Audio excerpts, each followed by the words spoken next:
So today is National Pack Rat Day. Now, this holiday is not exactly for celebrating pack rats if you're one or cluttering your mind. It's for doing the exact opposite of what they do. And we know pack rats hoard anything and everything. They'll also drop what they have in order to go after the next shiniest object whenever they see one. So today, what we're going to do is we're going to do the opposite of a pack rat. You heard me. We're going to do the opposite. So we're going to take today to think about all of the things that we can, and this is our opportunity. So be ready. I hope you are to do some decluttering.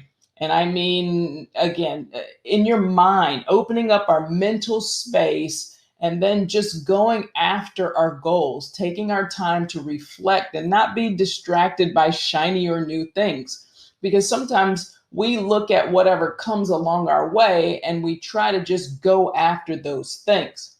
Now, the word decluttering, most people think about decluttering as just housekeeping, maybe cleaning their closet, or they take that and think that it just means cleaning the house or cleaning things like tidying around or eliminating the papers and the mail and all the things that they have that have become kind of a pile up or a nuisance. And maybe even the things that are useless or even obsolete from their home. That's generally what people think. Now, we need to understand that that same concept can be applied to our mental space and our mind. Well, what does that mean?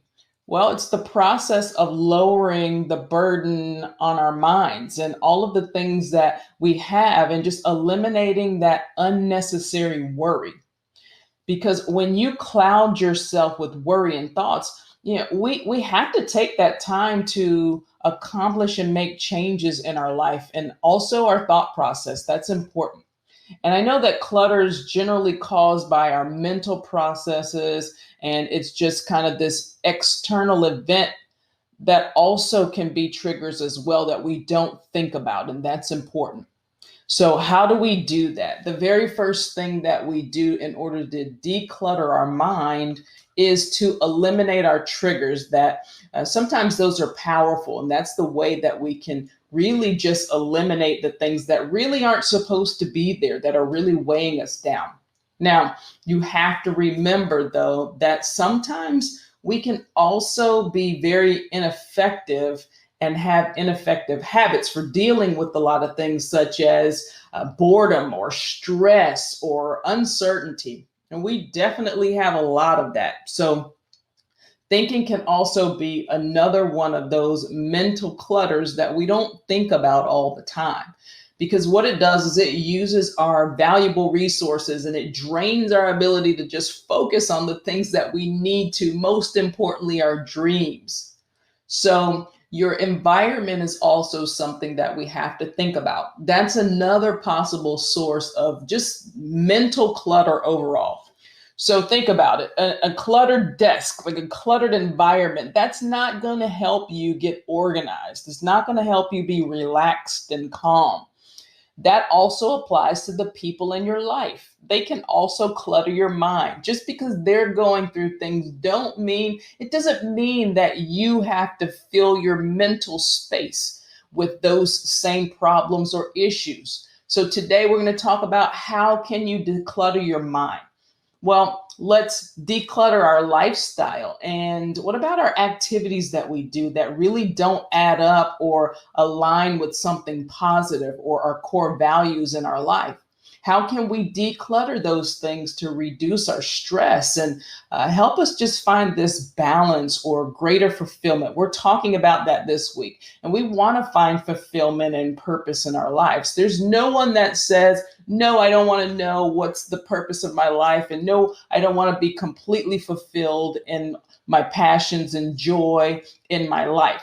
So we can do that and we can look at it, or we can talk about those that have this shiny object syndrome instead. Are you going to always just jump from the best thing or the best sounding thing every single time that you turn around? So the first thing that we have to do in order to start this is operate under the motto of, do I love it and do I need it? That's what you have to ask yourself. Do I love it and do I need it? If the answer is no or anything short of absolutely or yes, then get rid of it. Whether it's a mental thought, an action, a habit, whatever it is, get rid of it. And I want to leave you with two questions. Make sure you drop them in the comment section below. The first thing is, are the directions, listen to what I'm saying, are the directions in which you devote your mental space and your mental energy, are those things cluttering your mind?